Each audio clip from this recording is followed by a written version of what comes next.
사람이 이제 한 생을 살아가면서 근심이 없다면, 걱정이 없다면 얼마나 좋을까라는 생각을 해보았습니다. 몸과 마음이 얼마나 편할까라는 생각. 하지만 세상 어디를 가도 그 누구를 만나도 또는 그 어떤 나이여도 근심 걱정 없는 사람, 근심 걱정이 없는 사회라는 것은 없는 것 같습니다. 옛날에 어떤 임금이 있었어요. 임금이 이제 역사가를 싹 모아두고 이 세상의 역사를 자세히 기록하도록 하라라고 명령을 내렸어요. 학자들은 최선을 다해서 지혜와 멸정을 쏟아서 한 10년 정도를 걸쳐서 수십 권의 방대한 역사책을 기록해서 임금에게 딱 가져갑니다. 그러나 이제 이미 명령했을 때보다 10년이 지나다 보니까 임금의 나이가 60, 70대가 지나가고 있다 보니 그 방대한 책을 다 읽을 수가 없어서 단 한 권의 책으로 요약해 오라고 딱 명령을 해요. 근데 이제 학자들이 또 5년 동안 이제 열심히 노력한 끝에 딱 한 권의 책으로 만들어 옵니다. 대단하죠? 그런데 임금이 이미 70대가 넘어가다 보니까 노인이에요. 그러다 보니까 책 한 권 읽기가 너무 힘든 겁니다. 그래서 이 책을 아주 간단하게 만들어서 가져오라라고 다시 한 번 더 명령합니다. 그래서 이제 역사학자들은 지혜를 모으고 모아서 궁리한 끝에 딱 한 글자로 요약합니다. 그래서 임금에게 가져와요. 이것이 이 세상의 역사입니다라고 보여준 종이에 적힌 딱 한 글자는 괴로울 고라는 것이었습니다. 괴로울 고. 그러니까 즉 인간의 역사는 곧 괴로움의 연속이다라는 뜻이었겠죠.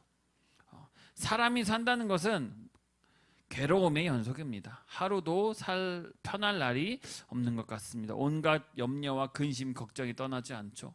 답답한 일들이 한두 가지가 아닙니다. 재미로 그냥 지나가는 말로도 점심 먹으면서 저녁 거를 고민하잖아요. 특히 주부들은 점심 만들고 나서 또 하루 종일 저녁에 뭐 해 먹을까 고민합니다. 그래서 예수님께서도 인생을 가리켜서 말씀하시기를 수고하고 무거운 짐진 자들아 라고 얘기를 해요. 무거운 짐진 자들아. 매일매일 수고하는 사람, 매일매일 짐진 자들이라고 얘기를 하시죠. 사도 바울 또한 인생을 가리켜 오호라 나는 곤고한 자로다 라고 고백을 합니다. 고통스럽고 괴로운 자라고 토로한 것입니다. 사람이 고통이나 괴로움 또는 어려운 문제를 가지고 있는 것은 나만이 가지고 있는 것이 아니라 사람이라면 누구나 가질 수밖에 없는 어떤 보편적인 현상입니다. 나이가 어리다고 해서 고민이 없을까요? 태어난 지 얼마 되지 않은 아이기도 혼자 해결할 수 없다는 것을 알고 있기 때문에 울면서 자기를 불편함을 또는 자기의 피로를 표현합니다. 초등학생들은 친구들과의 사이가 고민되기도 하고 중고등학생들은 학업에 대한 고민을 하기도 합니다. 대학생들은 이제 취업에 대한 고민을 하기도 하고 직장인이 되었더니 미래를 향한 걱정과 고민이 됩니다. 부모가 되었더니 부모들은 가족 부양을 위해서 고민을 하기도 하고요. 나이가 먹으신 어른들은 자식들을 위한 걱정을 하기도 합니다. 그래서 전도서 7장 14절에 있는 말씀을 보시면 형통한 날에는 기뻐하고 공고한 날에는 생각하라. 하나님이 이 두 가지를 병행해 가게 하사 사람으로 그 장래의 일을 능히 헤아려 알지 못하게 하셨느니라 라고 하셨거든요. 이 말씀이 가지고 있는 이 중요한 두 가지의 의미는 하나는 하나님의 인간의 앞길을 인도하실 때 형통한 날과 괴로운 날을 같이 두어서 이 두 날을 병행해서 인도하도록 계신다는 말씀입니다. 즉 인간에게는 즐겁고 행복한 날고 기쁜 날도 즐거운 날만 있는 것이 아니라 답답하고 고통스럽고 괴로운 날도 계속되고 있다는 사실을 전하고 있는 것입니다. 또 한 가지는 하나님이 인간의 앞길을 인도하실 때 인간으로 하여금 장래의 일을 알지 못하게 하셨다는 것입니다. 미래를 알지 못한다는 것이죠. 만약 우리가 앞길의 모든 일들을 알고 있다고 생각해 보십시오. 나의 장래는 이제부터 잘 될 것이고 언제부터 잘 될 것이고 모든 것이 형통하고 모든 것이 성취하고 어떤 면에서 그 누구도 불허할 만큼 성할 것이다 라는 어떠한 장래의 일을 내가 훤히 내다보고 있다면 그때부터는 내가 하나님을 의지하지 않고도 살 수 있다라는 불신앙이 생길 것입니다. 그때부터는 내가 아무렇게나 살아도 잘 살 수 있는데 이렇게 살아도 결국엔 미래에 내가 이렇게 되어 있는데 우쭐대는 마음에 교만에 사로잡힌 마음만 있을 뿐이라는 것이죠. 하나님께서 이러한 것들을 방지하시기 위해서 인간으로 하여금 인간의 장래를 미리 알지 못하도록 했다라는 것입니다. 반대로 우리가 아무리 노력하고 힘써도 우리의 장래가 잘 펼쳐지지 않을 것이라는 그 실패를 내다보고 있다면 나의 모습이 어떨 거라는 것입니까? 내일의 내 모습을 내가 깨트려 보고 있다면, 실패의 연속을 계속 보고 있다면 얼마나 좌절만 이어지겠습니까? 낙심으로 이어지고 더 이상 살고 싶지 않은 마음만 가득할 것이라는 것입니다. 이처럼 하나님께서는 우리의 고통스러운 장래의 일도 미리 알지 못하도록 하셨다라는 것이에요. 하나님은 형통한 날을 통해 우리로 하여금 기쁨과 감사를 가지게 연단하셨고 우리를 보다 더 온전한 사람이 되도록 만들어 주십니다. 여러분들은 세상의 생활에 괴롭고 답답한 일이 생긴다고 해서, 고통스러운 일이 생긴다고 해서 낙심하지 마시기 바랍니다. 하나님은 우리가 연약할 때 더 가까이 하신다고 하셨고 우리의 고통을 하나님의 기회로 만들어 주시는 분이시기 때문입니다. 근데 여기서 문제는 그 고통이라는 그 자체보다도 고통 때문에 생기는 어떠한 그런 마음의 근심이라는 것이죠. 염려를 극복하지 못한 채 그 근심의 늪에 빠져 있다라는 사실입니다. 사람이 살아있는데 있어서 고통이 없다면 뭐 없을 수는 없지만, 그 고통에 대해서 너무 근심하고 염려하고 두려운 마음을 가진다면 오히려 그 근심하는 마음 때문에 그 상황을 더 어렵게 만든다라는 것이죠. 이야기 하나 해드릴게요. 2차 대전 때 실제로 있었던 일입니다. 전쟁에 참가한 미군 그 병사 중에 약 30만 명이 전사를 했습니다. 근데 동시에 같은 시간대에 그 미국 참여하지 않고 후방에 있던 미국 국민들 중 200만 명이 같은 기간에 심장마비로 죽었다라는 통계가 나왔습니다. 그 절반 이상이 마음의 문제였다라는 것입니다. 염려와 근심과 두려움의 어떤 계기가 되었을 때 충격적으로 다가와서 갑자기 세상을 떠나는 일들이 많았다라는 것이죠. 아마 그들의 대부분이 전쟁에 보냈던 가족으로 예상하고 있습니다. 어떤 부인은 이제 남편이 전쟁터에 딱 나갔는데 나가고 난 뒤에도 하루라도 편할 날이 없었다고 합니다. 혹시나 전사하지 않을까, 다치진 않을까, 이렇게 항상 두렵고 떨리는 마음에 힘들어했다고 합니다. 꿈자리가 조금만 안 좋아도 하루 종일 마음이 불편하고 걱정이 되고, 미신이지만 조금이라도 무언가 안 좋은 낌새가 보이면 혹시나 하는 마음을 갖고 살았다라는 것이죠. 그런데 하루는 우편 배달부가 와서 편지를, 전보 한 장을 딱 주고 가더랍니다. 근데 이 전보를 딱 보니까 군대에서 온 거예요. 군대에서 온 전보를 든 부인은 이 편지를 읽어볼 수가 없는 것이요. 왜? 이 편지 안에는 본인의 남편이 전사했다는 소식이 적혀 있을까 봐 두려웠던 것이죠. 그래서 그 충격으로 오히려 근심, 걱정했던 그 충격 때문에 심장마비로 세상을 떠났다고 합니다. 그런데 이 전보 안에 있는 내용은 뭡니까? 전사했다는 내용이 아니라 남편이 휴가를 나온다는 휴가 통지문이었다라는 것이죠. 남편이 전쟁터에서 근무한다는 그 고통스러운 일 자체보다도 그 일에 대한 그 너무나 큰 근심과 걱정과 두려운 마음 때문에 사소한 일에도 충격을 받아서 세상을 떠나고 마는 현상이 일어난다는 것입니다. 쌓이고 쌓이는 것들이 병을 만들어낸다는 것이죠. 그래서 뭐라고 얘기합니까? 스트레스는 만병의 근원이라는 말이 나온 것입니다. 내가 스트레스 받으니까 아프다라는 착각이 생겨서 실제로 몸에 병을 만들어낸다는 것이죠. 예전에 어떤 실험이 있었어요. 일반인들을 모아두고 5명이 똑같은 우유를 마시게 했습니다. 근데 그 중에 2명이 토를 한 거예요. 그 자리에서. 근데 그 2명은 연기자였던 것이에요. 나머지 3명은 멀쩡하잖아요. 우유가 멀쩡한 우유였기 때문에. 근데 하루 이틀 뒤에 제작진한테 연락이 왔대요. 그 우유를 먹고 난 후에 진짜로 실제로 몸에 이상이 생겨서 병원을 갔다라는 것이죠. 하루 종일 구토를 하고 토를 하고. 근데 그 우유는 무슨 우유예요? 아무 문제가 없는 우유였던 것이거든요. 그 사람만 뭐 특별히 아팠다라는 것은 아닙니다. 벌써 이미 그 3명이 다 아팠다라는 것이죠. 그러니까 아픈 사람을 보고 나도? 라는 생각이, 그것 때문에 계속 걱정, 근심이 병을 만들어냈던 것입니다. 우리가 어떤 처지에 어떤 형편에 있든지 간에 염려와 근심에 사로잡히면 아무리 사소한 일이라도 제대로 형편을 풀어갈 수가 없습니다. 그래서 이런 조언을 많이 하죠. 현실을 직시해라. 염려와 근심에 사로잡혀서 구석에 박혀 있지 말고 빠르게 현실을 파악하고 형편을 풀어가라라고 이런 조언들을 많이 하잖아요. 아무리 어려운 문제라도 마음에 평안이 있고 마음이 담대하면 그것을 능히 극복해 나갈 수 있는 힘이 있는데, 오늘 본문의 말씀을 보시면 예수님이 십자가의 죽음을 앞두고 있습니다. 그런데 제자들이 막 부들부들 떨고 있는 거예요. 왜냐하면 예수 그리스도께서 십자가의 고난을 당하신 것을 그 생각을 하니까 너무나도 고통스럽고 괴로운 마음에 그게 달릴 마음이 없는 거예요. 그래서 어떡하냐라고 계속 걱정하는 것입니다.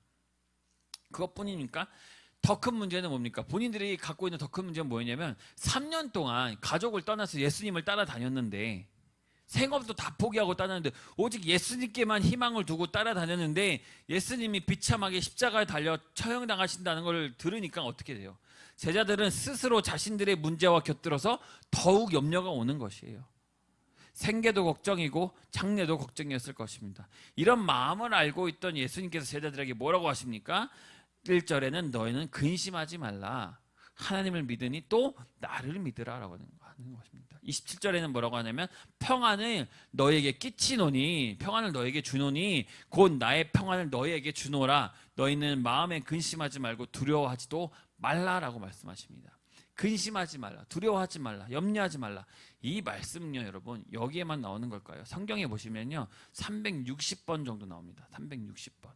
그만큼의 이 숫자가 의미하는 것은 무엇입니까? 성경은 숫자에 관해서 굉장히 되게 철저하고 계획적으로 얘기하십니다. 360번이나 나온 이유는 뭐냐입니까? 그만큼 주님께서는 우리 성도들이 고통 그 자체보다도 너무 고통에 얽매여서 매일매일 염려하고 근심하는데 그 마음을 뺏기는 일이 없도록 하라는 것입니다. 실제로 주님께서는 우리에게 마음의 평안을 주시고 마음의 안정을 주시고 새로운 용기와 힘을 가질 수 있도록 해주시는 분 아닙니까? 지리산 노고단 올라가시면요 입구에 화장실이 하나 있는데, 화장실에 화장실이나 WC나 이렇게 안 써 있고 뭐라고 써 있냐면은 해우실이라고 돼 있어요. 해우실. 그래서 사람들이 들어갈 때는 무심코 들어가서 몇 시간 참고 또 참았던 것을 해결하고 나와서 그 단어를 다시 보니까 참 맞는 말이라는 것이죠. 그래서 해우실이라는 말은 뭐냐면 근심을 해결해 주는 방이라는 거예요. 한자 표현입니다. 몇 시간 동안 산에 갔다가 아니면 산에 가기 위해 차 타고 왔던 그 근심을 해결해 주는 방이라는 것입니다. 들어갔다 나오니까 어때요? 마음이 편안하잖아요. 그죠? 그러니까 해결해 주는 방. 그러니까 맞네. 해우실 맞네라는 것이죠. 예수 그리스도는 우리의 마음의 해우실이라고 얘기를 합니다. 우리의 마음의 염려와 근심을 해결해 주시면서 우리에게 새로운 용기와 희망을 주시고 우리를 편안하게 담대하게 하시는 분이라는 것을 깨닫길 바랍니다. 우리 일상에는 마음의 근심을 일으키는 요소들이 굉장히 많아요. 이야기하고 싶지 않지만 며칠 전에도 굉장히 해프닝 같지 않은 일이 있었죠. 저뿐만이 아니라 온 국민이 전쟁이나 또 큰일이 난 줄을 알고 잠시 놀랐던 적이 있습니다. 어찌 보면 대단한 것 같지 않습니까? 한 사람이 온 국민에게 동시다발적으로 동시에 근심거정을 팍 주는 것도 어찌 보면 능력이라고 생각할 수 있습니다. 마음의 근심은 그냥 만들어지는 것이 아닙니다. 가만히 있다가 갑자기 팍 생각나서 근심 걱정이 쌓이는 것이 아닙니다. 분명히 그 이유가 있습니다. 가장 중요한 그 이유는 뭐냐면 바로 죄악이라는 것입니다. 죄악. 죄는 사람의 마음을 근심케 하는 게 아니고 사람의 마음뿐만이 아니라요, 하나님의 마음까지도 근심시키는 그 위력을 가지고 있습니다. 그래서 노아 시대 때 세상의 죄악이 전염병처럼 퍼져 있었잖아요. 그래서 창세기 6장에 뭐라고 나오냐면요, 여호와께서 사람의 죄악이 세상의 관여함과 그 마음의 생각이 모든 계획이 항상 악할 뿐임을 보시고 마음 근심하시고 라고 기록되어 있어요. 하나님 또한 근심하셨다는 거예요. 왜냐하면 세상 사람들이 너무 죄악이 많아서. 우리가 죄를 품고 있으면 우리 자신의 불안하고 두렵고 떨리는 것만이 아니라 하나님께서도 근심하시고 시키고 하나님까지도 근심을 시키고 있다라는 것이 그 죄라는 것이. 사실 이 죄라는 것을 품고 있으면 마음이 편치가 않습니다. 나쁜 짓을 하고 나서 자수를 하는 이유가 대부분의 이유가 뭡니까? 죄책감이잖아요. 절대로 마음이 편하지가 않아서라죠.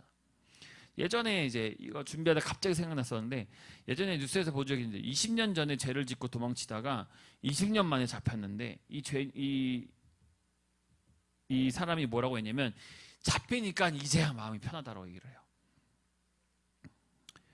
죄라는 것은 절대로 사람을 편하게 할 수가 없습니다. 아담과 하와가 하나님을 거역한 다음에 하나님이 두려워서 어디로 갑니까? 동산의 숲으로 숨어버립니다. 이때 하나님께서 아담아 아담아 하고 찾는데 아담의 마음이 어땠을 것 같아요? 못 찾을 것 같아서 나 숲에 숨었으니 하나님께서 나 못 찾겠지 하고 마음이 편했을까요? 아니죠. 숨은 이유가 뭐예요? 두렵잖아요. 무섭잖아요. 죄를 지었다는 것을 본인이 알았잖아요. 들킬까봐 걱정이 돼서 마음을 졸였을 거라는 것입니다. 가룟 유다가 자살한 이유가 뭡니까? 예수님을 은 30전에 팔아넘긴 그 사실이 너무나도 죄스럽고 마음이 불편하고 불안해서 어쩔 줄 모르다가 자살을 했거든요. 사람이 죄를 해결하지 않고는 마음의 평안은 절대로 있을 수가 없습니다. 기쁨이 절대로 있을 수가 없습니다. 진실될 회개만이 마음의 근심을 해결하고 영적인 평안을 누리고 살 수 있도록 만들어주시는 거거든요. 그러니까 회개하라라고 하잖아요. 교회에 오면 기도합니다. 그죠? 무슨 기도부터 합니까? 회개 기부터 하라고 훈련시키거든요. 찬양하기도 전에 나의 모든 죄를 사하여 주시옵소서, 내가 한 주간 죄은 죄 용서하여 주시옵소서라고 회개 기도부터 하는 이유는 뭐냐면요, 그렇게 시키고 훈련시키는 이유는 뭐냐면요, 단순히 내가 죄를 지었기 때문에 교회 와서 회개하라 이게 아니라요, 죄가 내 안에 있으면 절대로 기쁨이 없기 때문에 기쁨으로 찬양을 드릴 수 없기 때문이에요.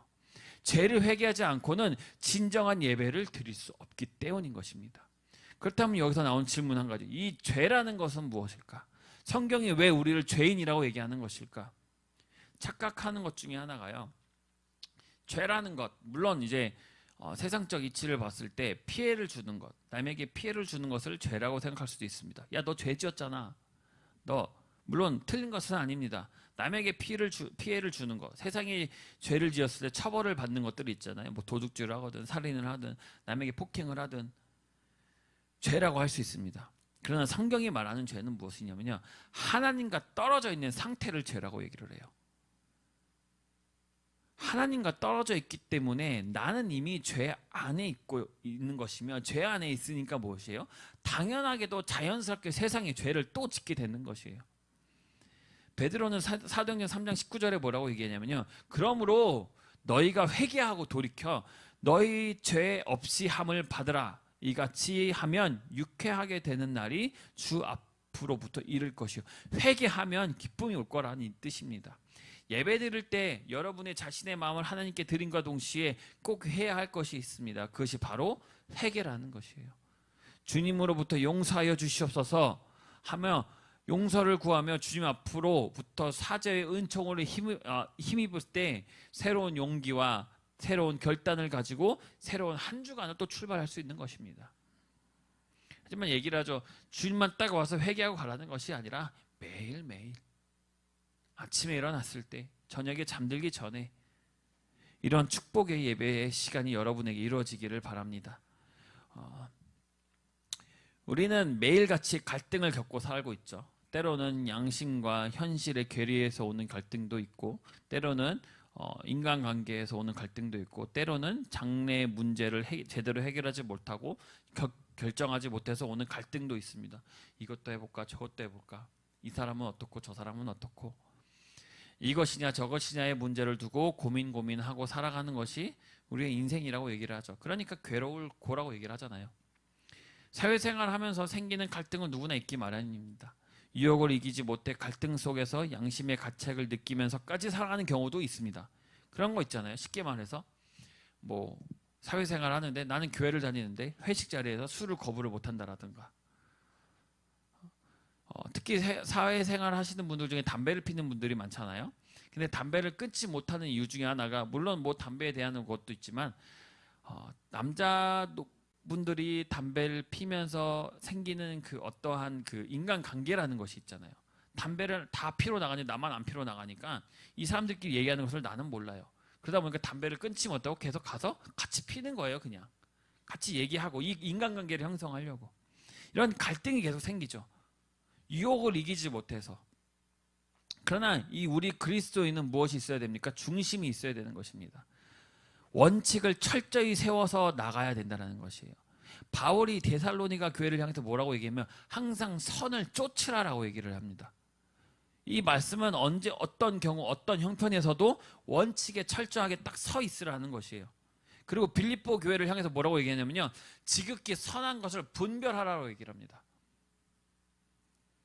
어떤 처지, 어떤 환경에서도 우리를 향하신 하나님의 뜻이 무엇인가, 지극히 선한 것이 무엇인가를 분별하고 사는 것이 그리스도인이 되어야 된다는 것이에요. 물론 현실적으로 어려울 수 있습니다. 어려운 것이 맞습니다. 분명한 것입니다. 어려운 것이 분명한 사실입니다. 그렇지만 어렵기 때문에 신앙인은 달라야 한다는 것입니다. 교회를 다니고 하나님을 믿는 것이 쉬울 줄 알았습니까? 세상에 사는 것만으로도 고통스러운데 하나님을 믿는 것이 그냥 마냥 행복할 줄만 알았습니까? 선을 쫓으라라고 얘기하는 것은 무엇이에요? 내가 예수 그리스도를 믿으러 갈 때 내 뒤에 악이 항상, 유혹이 항상 있다라는 것이. 그러니까 뭘 쫓아요? 선만 쫓으라는 것이에요. 이 힘든 것이 항상 내 짐이 무거운 짐진 자들이라고 한 것은 내가 항상 그런 사람이라는 것이에요. 그러니까 항상 쫓으라. 결론입니다.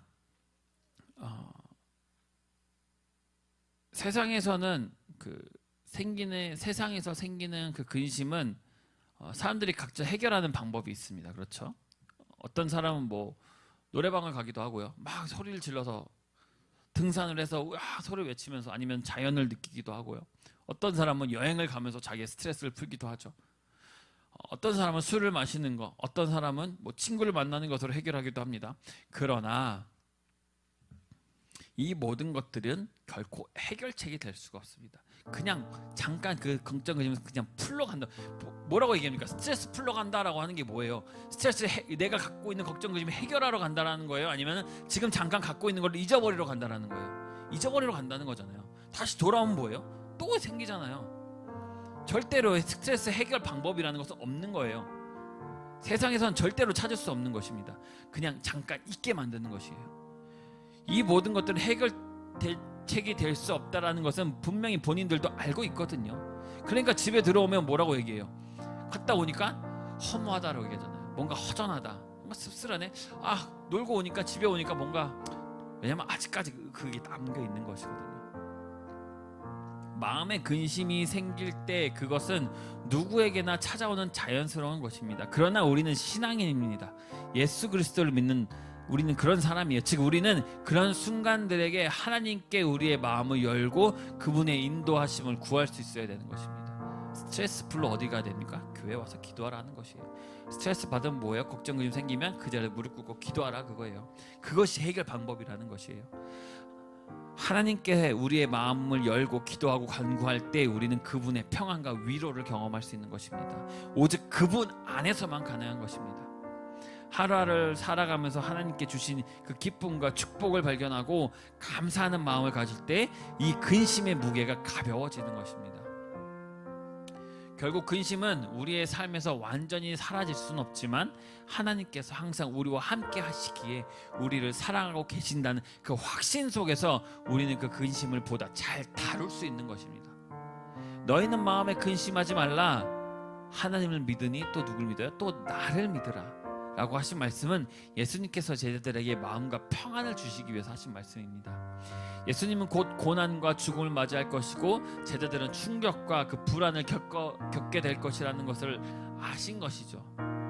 그러니까 그들은 하나님을 믿으면서 동시에 예수님도 믿으라 라고 강조하신 것입니다. 이는 하나님과 아들을 동일하게 신뢰하고 의지함으로써 어떤 어려움 속에서도 근심하지 말라라는 것이죠. 우리에게 다가오는 이러한 근심 걱정들은 하나님을 온전히 바라보지 못하고 하나님께서 주시는 참된 기쁨과 평안도 누리지 못하게 되는 것입니다.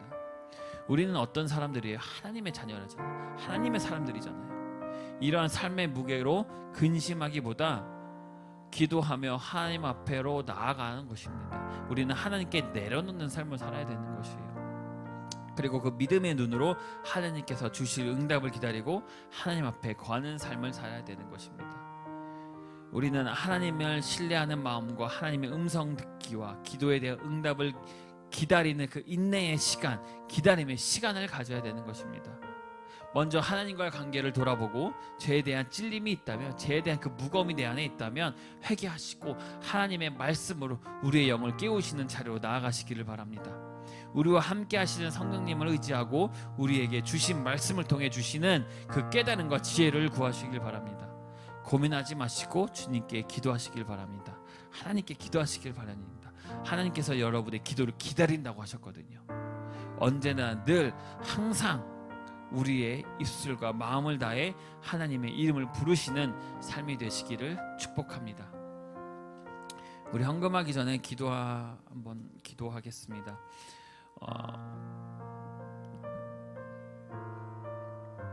굉장히 스타페클한 한 주였죠.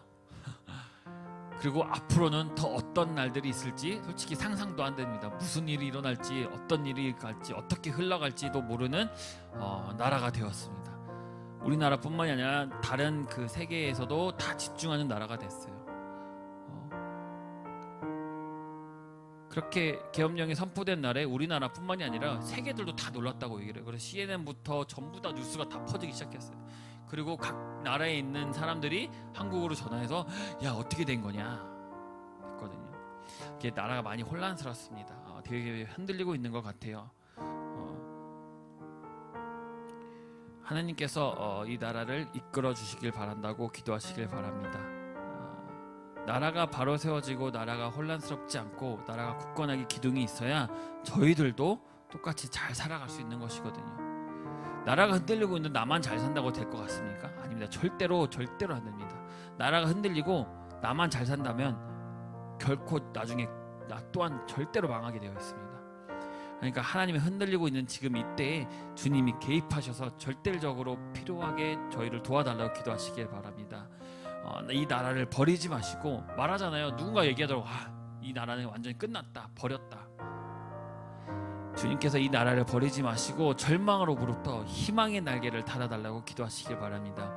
우리 나라에 하나님의 나라가 이루어지기를 소원한다고 의와 평강과 희락이 있는 국가가 되게 해달라고, 악은 사라지고 하나님의 백성들이 넘쳐나는 개인의 욕심이 아니라 하나님의 국민이 세상의 영광보다는 하나님의 나라의 영광을 일하는 사람들로 가득하게 해달라고, 하나님의 일꾼들이 넘쳐나게 해달라고 우리 다 같이 우리 주님 다시 오실 때까지 찬양하시고 기도하겠습니다. 거룩하신 하나님, 하나님께 예배드리며 하나님을 섬길 수 있는 믿음과 환경을 허락하신 아버지께 감사와 찬송을 올려드립니다. 내 주하시는 성령의 감동을 따라 감사와 기도가 끊이지 않는 주의 제자들이 되기를 원합니다. 더 크고 위대한 이사를 주시며 영혼을 위해 기도하고 헌신하는 삶을 살게 하여 주시옵소서. 저희들의 생활의 예배가 되도록 인도하시고 저희의 삶에 하나님의 나라가 이루어지게 하여 주시옵소서. 우리의 마음에 성령의 전이 되게 하시고 우리가 움직이는 교회가 되게 하셔서 하나님을 인정하고 찬미하는 믿음의 역사가 될 수 있도록 하여 주시옵소서. 하나님 아니고는 그 어떤 것으로도 마음을 채울 수 없사오니 아버지의 사랑을 늘 갈급해하는 마음을 주시옵소서.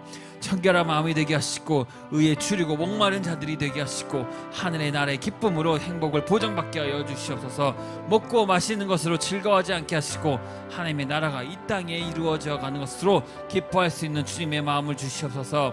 저희로 세상과 구별하게 하시고 거룩한 성도가 되게 하시고 저희를 성령하도록 지켜주시고 세상과 타협하지 않도록 저희를 세상에서 승리할 수 있도록 이끌어 주시옵소서. 주님, 나라와 민족을 위해 이웃을 위해 기도합니다. 저희가 살아가는 이 나라를 지켜주시옵소서. 아직도 같은 나라에서 서로를 등을 지며 서로의 등에 칼을 꺾고 살아가고 있습니다. 여러 모습으로 부족한 저희들을 인도하여 주시고 십자가의 은혜를 의지하며 살아갈 수 있도록 주님의 말씀이 온 나라에 퍼질 수 있도록 주님 나라를 도와주시옵소서. 주님의 나라 이곳에 주님의 뜻 이 나라에 이루어 주시옵소서. 소원을 가지고 기도하는 모든 일들이 이루어지게 하시고 결단한 마음 편치 않게 하시고 계획한 이들이 성취되게 하시며 우리에게 마음의 평강, 가정의 화목, 치유에 된 건강함과 교회의 부흥과 그리고 나라의 평화를 주시옵소서. 저희의 마음 평안하게 하시고 근심 걱정 대신에 하나님께 대한 믿음과 신뢰로 가득 채워 주시옵소서. 저희가 주님의 말씀을 붙잡고 주님의 인도하심에 따라 살아갈수록 인도하여 주시옵소서. 주님의 사랑과 은혜가 저희의 삶을 채우고 저희가 주님 안에서 참된 평안을 누릴 수 있도록 인도하여 주시옵소서. 이제는 우리 주 예수 그리스도의 은혜와 하나님 아버지의 거룩하신 사랑과 지금도 살아계시고 함께 하셔서 사명을 감당할 수 있도록 성령의 기름 부으심으로 인도하시는 성령님의 그 크신 은혜와 사랑이 우리 모든 성도와 기와 축복이 지금부터 영원토록 함께 있을지어다. 아멘.